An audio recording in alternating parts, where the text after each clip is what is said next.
Oh, hell nah. Evan has rejected modernity and has transformed into his true form, the White Void. Don't click off, I'm still here. Hi. I know it's been a very long time and I have a bad habit of just sort of dipping for a while, but this time I kind of had a semi-quasi-good excuse. I went to Japan with a good friend of mine, KHWaterBlock. I don't think he'll upload anything of his Japan trip to YouTube, but I'll link his Twitter for you to follow because he's posted some stuff on there. Anyway, we spent 2 weeks there. We went from Tokyo to Kyoto to Osaka, back to Tokyo to get the flight back. It was a really wonderful time, except the heat. Fucking hate the heat. But we, well, me and to a lesser extent him, bought a lot of stuff. We knew we'd buy a lot of stuff, but I had to buy a second suitcase there to make sure that everything would fit, and even then, I was pushing it. I know better for next time. For next time. But I thought, as my 18 millionth coming back video, I'll just show you a quick little reel of everything I got.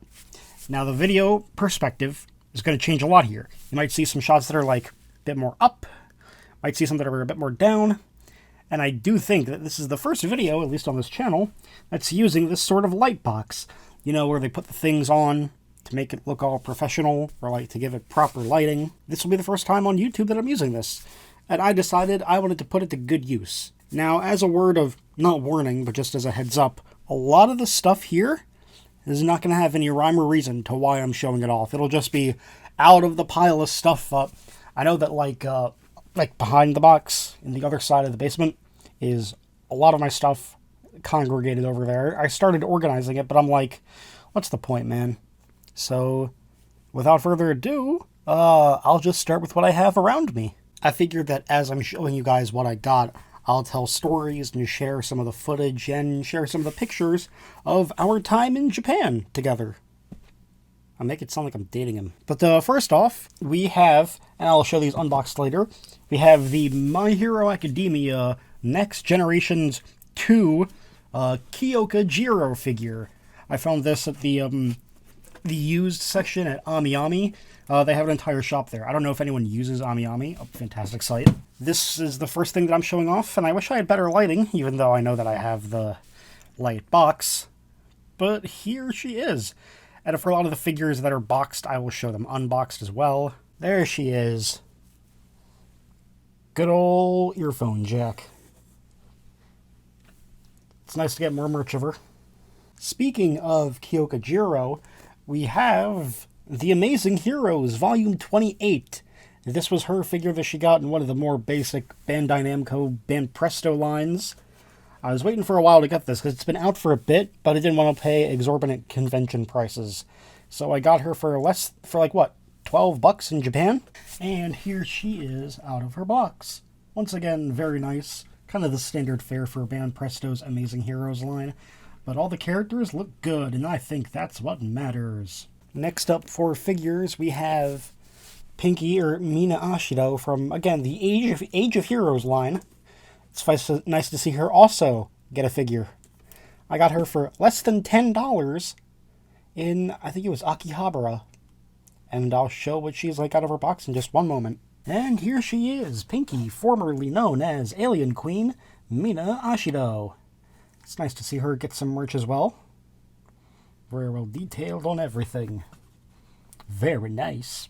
Okay, so, for the rest of the My Hero Academia section, I want to give a bit of a word of warning.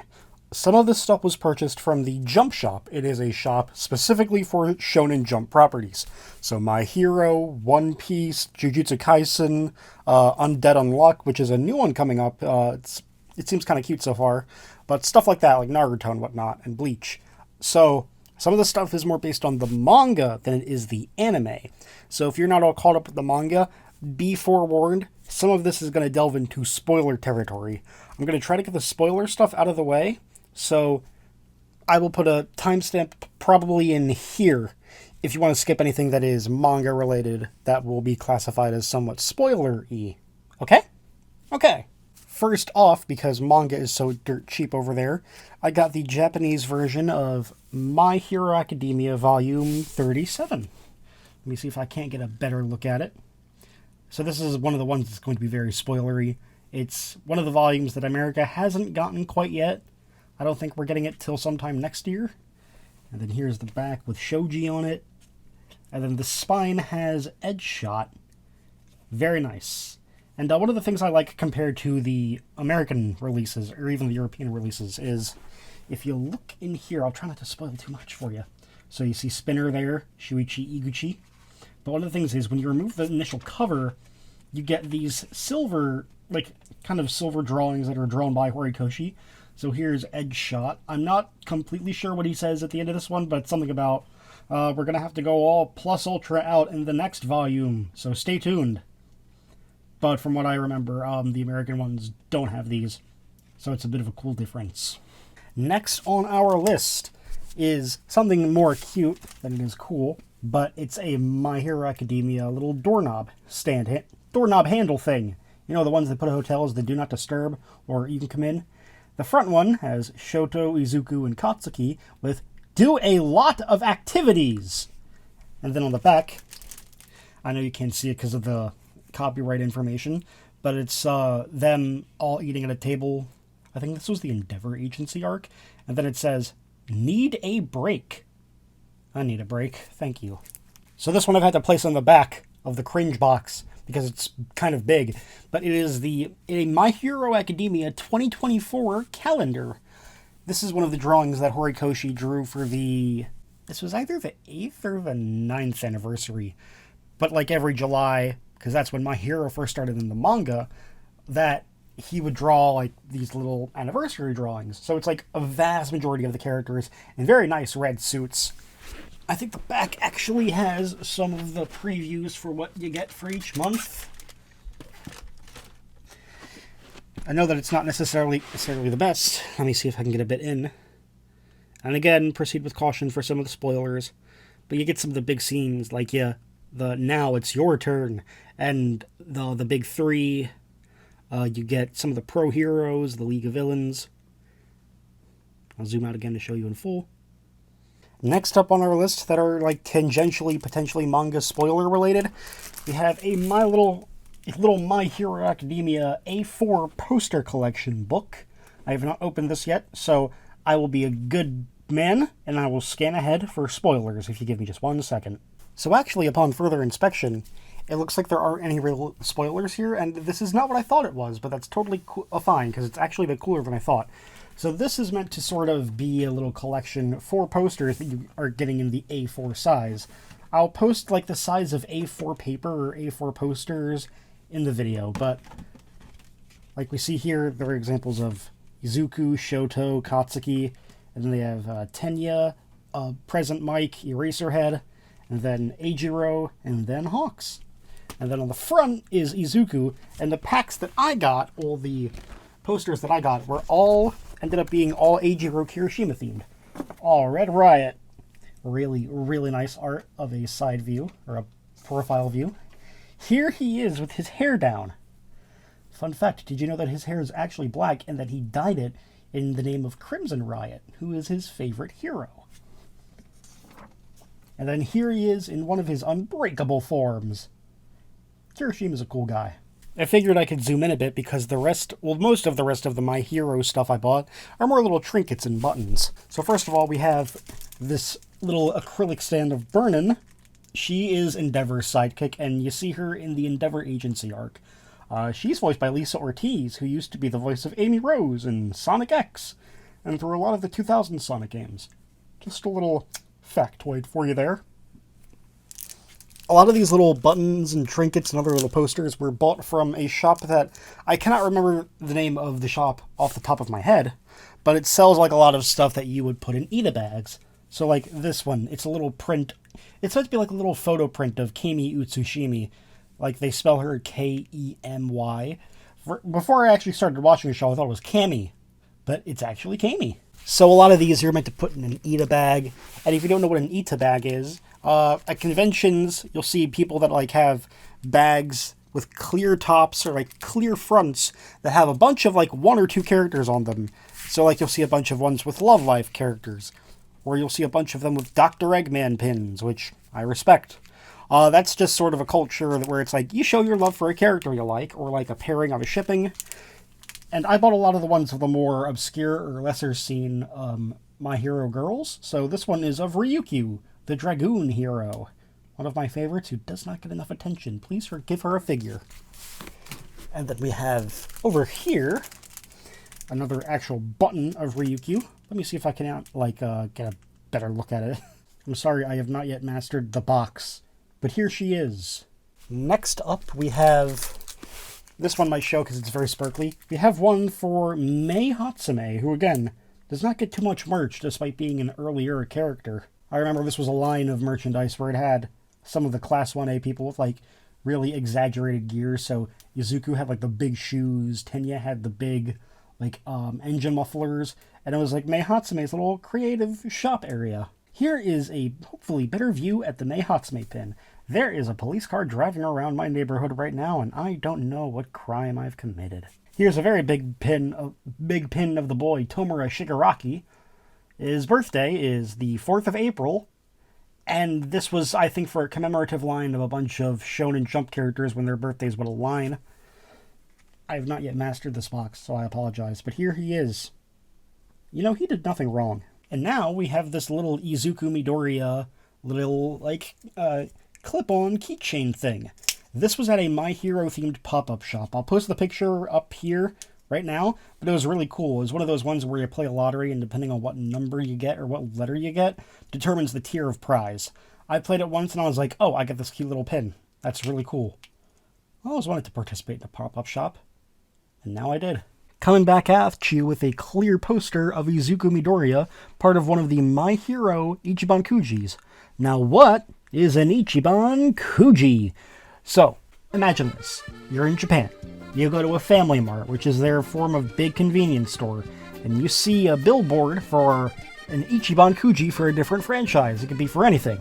My Hero, Bleach, Jujutsu Kaisen, Spy Family, anything like that.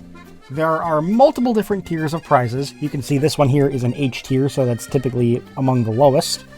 And it's sort of like a lottery. You pay the 660 yen, you get you put your hand in the drawing pool, and depending on what number you pull, or well, what letter you pull, I'm very smart, what letter you pull determines what sort of prize you get. These will come usually with new releases of an anime season, or an anime section of a season, like a part 1 or a part 2, and the ones that I got ended up being these clear posters. Usually with an Ichiban Kuji, the highest tier ones are going to be your figures or your statues, and whenever any respective grocery store is down to their last one, they'll have a specifically printed last one figure. It'll say so on the box. The last figure for this set is a Golden All Might statue. So it would have been cool to get that. But this is still okay. Because KHWaterBlock is the realest G in the history of ever, he did one of these for me as well. He got an H prize and he was just like, yeah, you got Izuku, why don't I just get Katsuki? So I am very thankful for that. Everyone give him a follow on YouTube, on Twitter. Yeah, mainly just YouTube and Twitter. Okay, now that we've gotten all of the My Hero stuff out of the way, I think it's time to move on to Sonic the Hedgehog themed stuff. What trip to another part of the world would be complete without at least one piece of Sonic the Hedgehog memorabilia? That's what I always say. Starting off the Sonic section, we have this really cool Sonic acrylic stand. Now, Andrew and I, we went to Tokyo Joypolis. If you don't know what Joypolis is, it's this kind of indoor amusement park with a couple of different floors that I think at least is partially or very largely owned by Sega. So they'll have some Sonic arcade games. I know they have the Sonic mascot costume walking around every now and then. I know the big one is the, if you follow Sega's TikTok, it's the very chibified giant squishy Sonic. I didn't get to meet him, but I did get to do something better. Next, we have the Sonic the Hedgehog Nendroid, the Complete Edition. A few years ago, they released one that's more of a light. It really only had Sonic himself, as well as a couple of the interchangeable faces and hands. The Complete Edition comes with the item capsule and the ring little star checkpoint, as well as one or two other little pieces here and there. So, this is good to actually own the full one of, because the light one is actually powering my new PC right now. Next thing on our list is going to segue into what I think was the biggest thing we did there. So Andrew and I went to Tokyo Game Show. We only went for Saturday because it was very, very, very crowded. On top of being very hot, it was blazing through our entire trip there, all 2 weeks. But I got to play Sonic Superstars early. This is a little bit of a starter guide, and I believe this is the one that, it has a kind of a manga to it. Just sort of a general Sonic and Tails on the new North Star Island meeting Trip is her name. Just really, really cool stuff. I don't know if, I'm going to be able to show all of this, but this is one of the manuals that they handed out to you when you came to the Sega booth and the Sonic booth. I'll have pictures scattered throughout because, wow, seeing the actual sort of Sonic Superstars blow up thing up close was simply phenomenal. I'm really happy I got to go. It's always been one of the things on my bucket list to play a Sonic game at a trade show early before it's set to come out, and now I can cross that off. Didn't mean to scare you, but speaking of Tokyo Game Show goodies, they were handing out masks for Sonic, Tails, Knuckles, and Amy. You didn't get to choose, you just got to you were given one after you played the demo, which I did. I waited in line for almost 2 hours to play 15 minutes of Sonic Superstars, but it was worth every minute. I am completely swayed that this will be a great game. Arzest, I believe, is the company, Naoto Oshiba's company. Yeah, you did a bang-up job, as expected, for one of the creators of Sonic. But, yeah, waited almost 2 hours, and I think I saw Takashi Iizuka walking around in the background. I, of course, didn't get to see him eye to eye or anything or talk to him, but the fact that I saw him, that I was in the same building as him, I was starstruck, let me tell you. That's what the point of the mask is. Laugh. To top off the Tokyo Game Show goodies, I'm definitely scared to open this because I don't want to ruin the value, but it is a not-for-sale Sonic Superstars t-shirt. You have the logo, then you have a good chunk of the look at the cast here. Again, I'm very scared to open it, but at least as far as I'm concerned, this is going to be something that is not for sale. What you had to do was you had to show proof of pre-order to one of the booth representatives at Tokyo Game Show, and then you would be given this shirt. I think that they're a free size, so they're kind of meant to fit, very standard body builds. Mine's a large, so theoretically I could wear it and have no problems with it, but I don't want to damage this. This is too beautiful. It belongs in the Louvre. It belongs in the Louvre! I got a couple of other shirts from the Tokyo Joypolis store. They had a little, pop-up stand right before you got into the actual amusement park. So I got this one for Sonic Frontiers. It's meant to be kind of a stylized black and white one. It's got the key artwork there. And then it's got the blurbs on the back of the box of the game, but on the shirt. So the experience Sonic like never before. And some of the little, flavor text and stuff. Really cool. And then, speaking of other shirts, because it's coming out very, very soon, a Sonic Superstars shirt. Sonic, Tails, Knuckles, and Amy Superstars. They also have, a tote bag styled just like this one with this render, this sort of, print style. But I'll have to pull that one out when I'm able to. Adventure through the mystical North Star Islands in 2023. If I told myself 10 years ago that I would have 4 copies of Sonic 06, I'd call myself a fucking idiot. You don't understand. It's a Japanese version. See? The Zero. That's their version of E for Everyone. And because Xbox is so unpopular in Japan, it makes this one all the rarer. It's a collector's item. And if you want proof that it's the Japanese version as well, there's the back. Japan got a really cool back. I can't immediately remember what the North American one was, but dang. You ever just go to Japan and buy double the peak? Because I certainly do. Sonic and the Black Knight Japanese and Sonic Unleashed Japanese. In Japan, it's called Sonic World Adventure. But I have a feeling you could tell that. Here are the backs of their boxes. Once again, absolute masterpieces. Now, I'm not kidding when I say that for this next part. I'm going to split it into 2 subsections. This is the Pokemon stuff I got, and these are not the plushes. You heard me right. Ooh, I'm so sorry. But you heard me right. This is anything that is not a plush, but Pokemon themed. First of all, we have the best of the best of the best of the best of the best of the Pokemon opening themes. This is, I believe, 8 discs of virtually every Pokemon opening from the very first original series to the very end of Journeys. It comes within 8 discs. I'll just do a quick little show of what the other discs and stuff, well, not the discs themselves, but what the cases look like. Ash, Pikachu, and Team Rocket. We have the red and blue variants, disc 1 through 4, disc 5 through 8. We have this one with Ash and Pikachu, and then Ash and Pikachu, but in blue.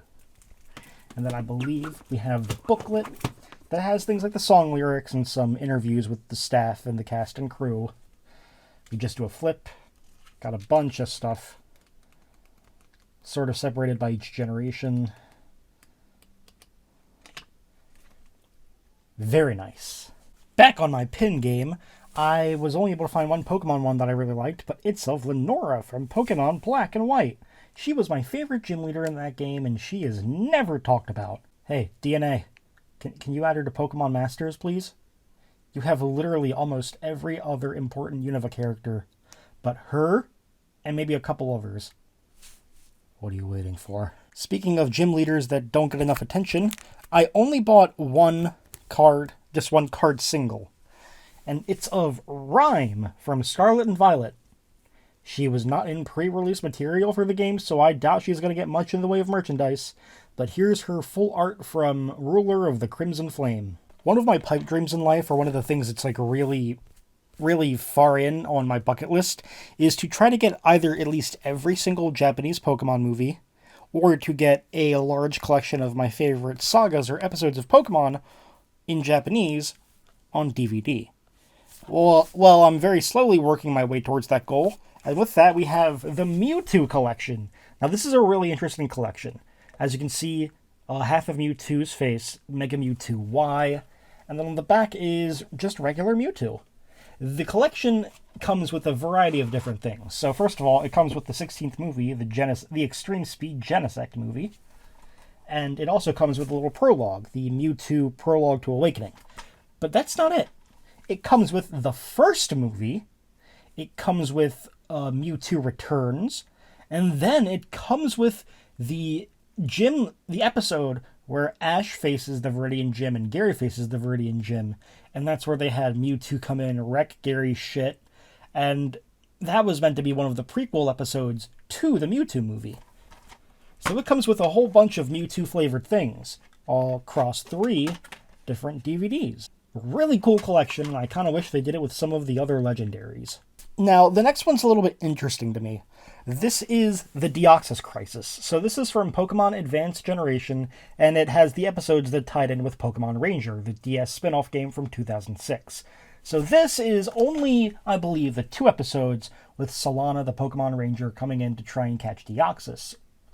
These are always really interesting to me. We don't have these in America, where it's just the 2 episodes of the Ranger ones for both Gens 3 and 4. But Japan was just like, hey, here's 2 episodes for that one spin-off, like little spin-off series we did. We never got ones that are just like separately for these. They're always just regularly in our box sets. But like, I feel like Japan's just like, these are important enough to get their own DVD collection. Now this next one isn't in the best of shape because it was from a secondhand store, a Book Off, fantastic store. But it's the 5th Pokemon movie, so the Latios and Latias ones. As we know it, Pokemon Heroes. And here's the back of the box. Really interesting artwork for Ash. I don't think I've ever seen that before. And then, of course, like you can tell that it's been through some wear and tear. There's some tearing in the plastic right here. And then here's the actual disc. I'm getting closer and closer to at least getting all of the movies in Japanese. The next one doesn't have any huge significance, but I got it because it reminds me of simpler times, you know? This is Pocket Monsters, the early Gold and Silver stuff. So this has the episodes, you know how in North America we'd have the little VHS tapes that had 3, maybe 4 Pokemon episodes for like the original series? This is kind of like that. This is where Ash and friends first meet Hoot Hoot. This is the one with like the Blossom and the one city, the Spinnerack. and then the one with the Snubble that was in the intro that would bite Meowth's tail. It's just a collection of episodes from the original series, the gold and silver stuff, but I'm kind of a fan of, like, the further back it gets, because to an extent, finding subs for this is, really hard. So the fact that I have it in the Japanese version, even if it's not subbed, kind of a W for me. Oh, and just to wrap up Pokemon Part 1, this was too cute to pass up, but this little 151 themed binder collection has Venusaur and Charizard. The back, it's got Blastoise.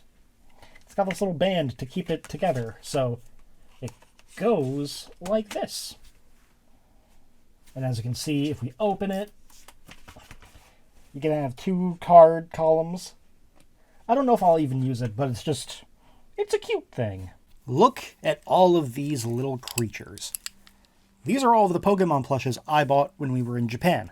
Some of these come from Ami, the others come from Pokemon Centers. We went to 5 different Pokemon Centers. And to close it out, for Pokemon stuff as well, I got this little Greninja dangling key holder acrylic chain. That was a lot of words. Anyway, I figured this would be a good backdrop to sort of tell a bit of story. When I was about 4 or 5, so like 01, 02, my family and I would go to see the Rockettes in New York City. And hopefully I'm not too boring a storyteller. One day, or 1 year that we went up there, I was looking through the pamphlet of things to see in New York. And then I saw Pikachu and Pichu on Charizard flying over New York City. And, of course, 4 or 5-year-old me was like, Mom, Dad, Pokemon, Pika, Char, P. And they were like, ooh, that's cool. A Pokemon Center, we're going to have to try and find it before the bus takes off after the play. Or the Rockettes or whatever. So we find it. And when we turn that corner, and we see the Pokemon Center in Rockefeller Plaza, I walk in, and I cried. Pokemon was my lifeblood when I was like a little baby. Of course, anyone in my family and friends can tell you, it's all I talk about. I was really upset when they renovated it in 2005 to be the Nintendo store. I felt like for a while, it wasn't that impressive. I feel like I went there, I went a couple times before the renovation happened, but after a while, of course, I was a kid. I had a lot of resentment for it because it's like, this was the only thing like this in North America. There was the little like vending machines and the little like very brief pop-up shops in like Spokane, Bellevue, Washington for certain Pokemon releases, but nothing like a giant store. A 2-floor store that was like strictly Pokemon related. And of course, nowadays, I get it. By the time Gen 3 rolled around, Pokemon Mania had died down significantly, so they probably thought it would be better if this was just at a general Nintendo flagship store. I really like what they've done with the place like more recently, like their 2016 remodel, so now it's just Nintendo NYC. But I was like, when I found out that there were multiple Pokemon Centers in Japan when I was a kid, I was like, it's going to be a bucket list thing of mine to go there. And go there we did. We first went to the Shibuya one, the Shibuya Japanese Pokemon Center, and there's a really cool statue of Mewtwo in a containment pod, just like how he's portrayed in the movies, and in the anime, and in a lot of the cards in the games. I took a pose with it. And after that, for that entire period when I was walking around taking in everything, I was crying. Like, 4 to 7-year-old Evan felt vindicated.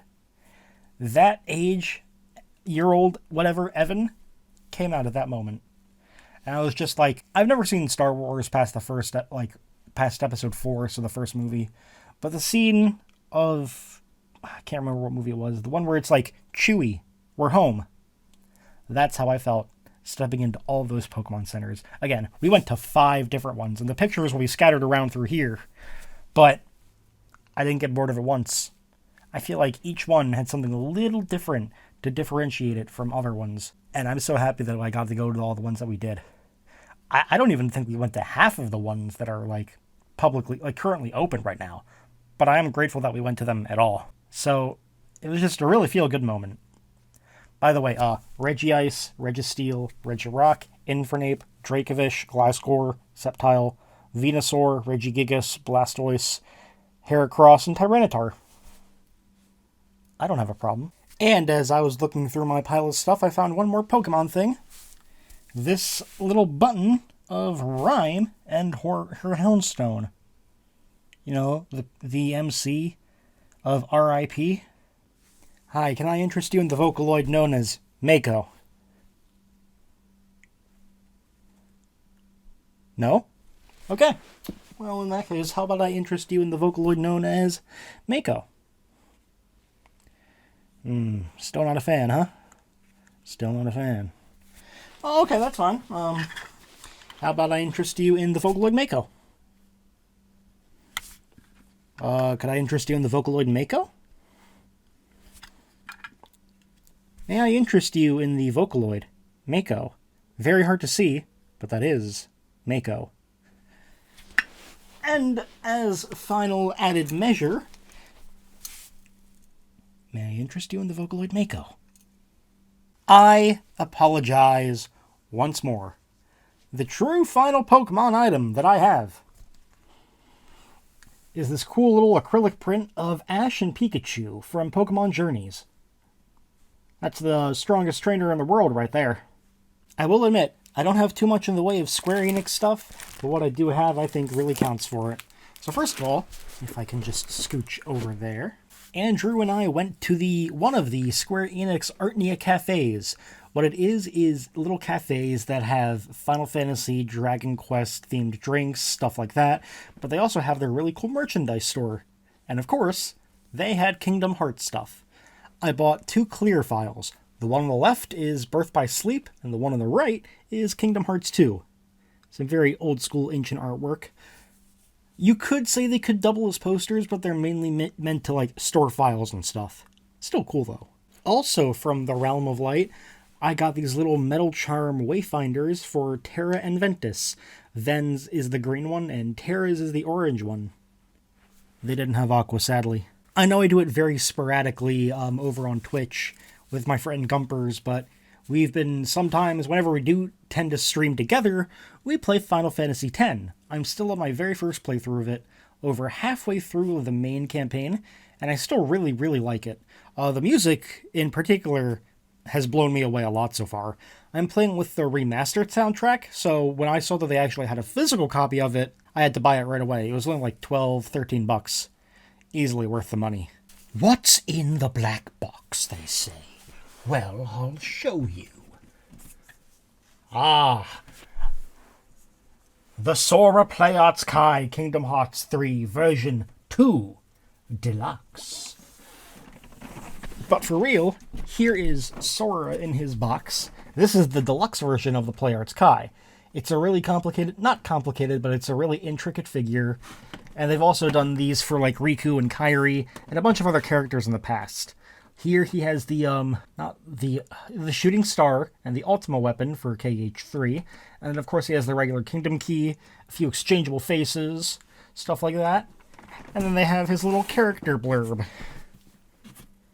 I always really appreciate the boxes for things like Bring Arts and Play Arts Kais.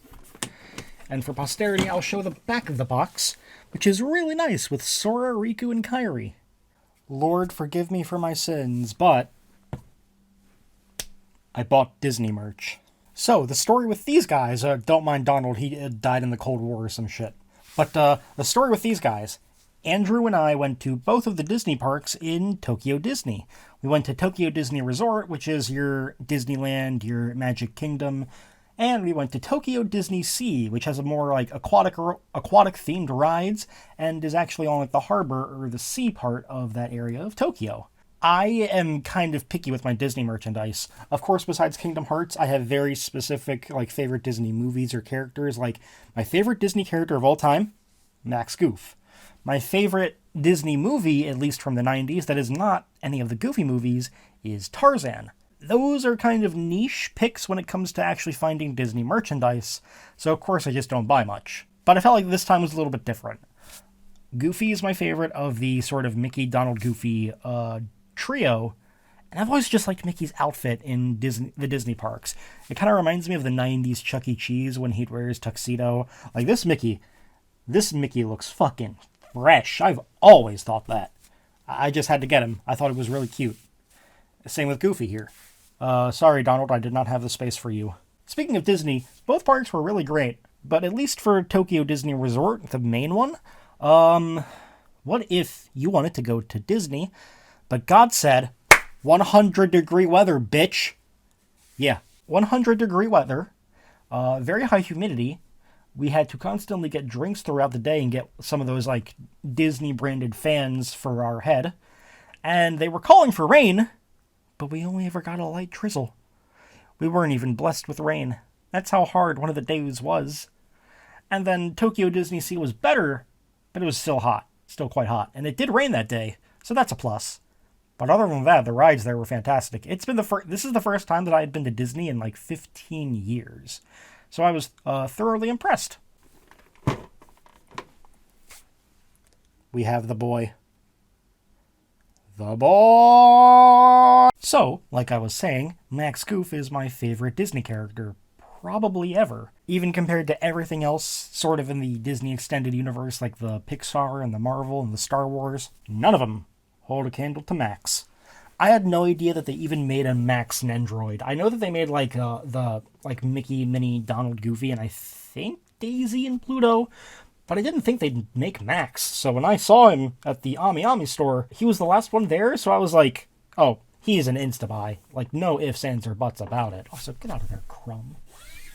So for the final part of the collection, I don't really have a big main theme with it. This is just the stuff that is either too few to put into a single sort of group, or is just sort of the miscellaneous stuff. The stragglers, if you will. So to start things off, one of the most obscure, or at least strangest things for me to buy, the manga Welcome to Demon School, Iruma-kun. It's volume 12. I know almost nothing about this manga or anime, but I like the character on the front. The one with the pink hair. Her name is Bachiko Barbados, and she reminds me a lot of La Brava, design-wise. La Brava from My Hero. I just think she's a cute character design, so when I saw her on the front cover of this, I'm like, I want to get it, because I like that character design. Now, you see, I'm not that big of a Zelda guy, but I do really like Breath of the Wild. That's my favorite Zelda game so far. So I finally decided at the Kotobukiya store in Akihabara to get the soundtrack to it. I absolutely adore the soundtrack to Breath of the Wild. I think this is the 5 CD one, so it's the full collection. Because over there, it's only about just under $50. And I see conventions everywhere selling it for $120. And I think to myself, wow, it is great, but it is not worth that much. So it's a slight direct call out to conventions that wildly overcharge their stuff, thinking that they know the value of things, when in actuality, they don't. They're lying to you. Sometimes. Not all the times, but sometimes. Another contender for strangest or least expected thing I bought is this fucking amazing Spider-Man t-shirt. I'm very light into Spider-Man. I really like the Insomniac games that I've played so far. But I'm not like huge into all the comics and all the movies and everything like that, or all the TV shows.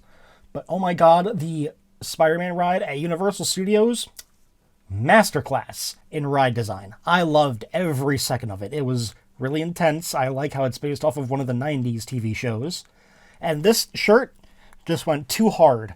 It went way too hard for me to pass up on. Okay, listen, I know he's the worst Sonic OC out there, but I still do like Mario a lot. So I did get a few Mario things. First of all, Japanese copy of Super Mario Galaxy 2. This was only, not even actually, $5.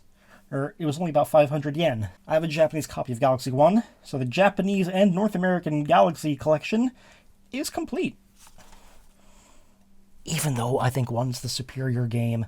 I don't care what anyone says, Mario Strikers Charged, peak gaming. The first one on the GameCube was pretty good, but this one was like, it's one of my favorite Mario sports games of all time. Probably one of my favorite Mario spin-offs of all time.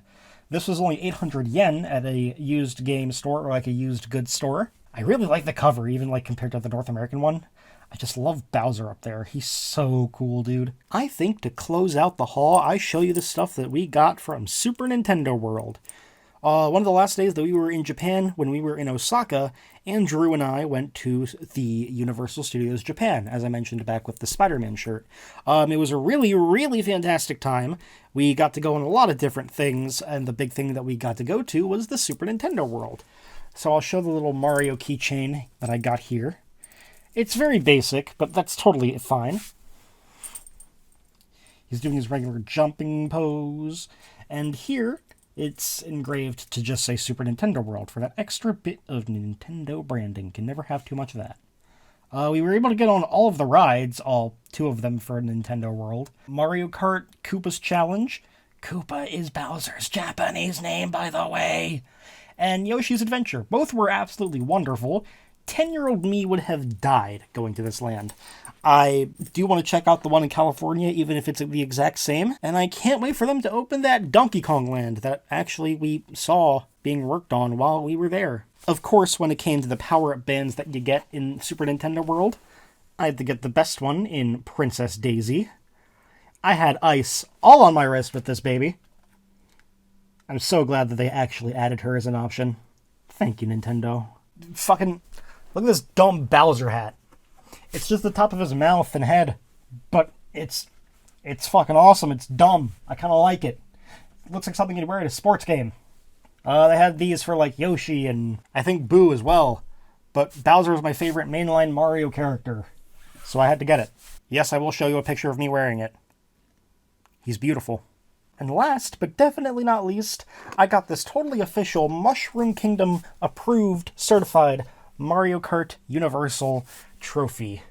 25 karat gold, engraved by the Toads over at Mario Stadium. Absolutely, totally. They even gave it, you know, look at this, look at this. You turn the bottom. Fucking chocolate gold coins! And. They have the designs of some of the Mario Kart Cup logos on them. So that's the mushroom. That's the banana.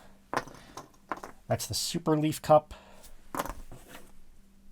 The Rainbow Cup, or the Crown Cup. Star Cup. It's all very Mario Kart 8 themed, which is totally fine. I'm a winner! Woohoo!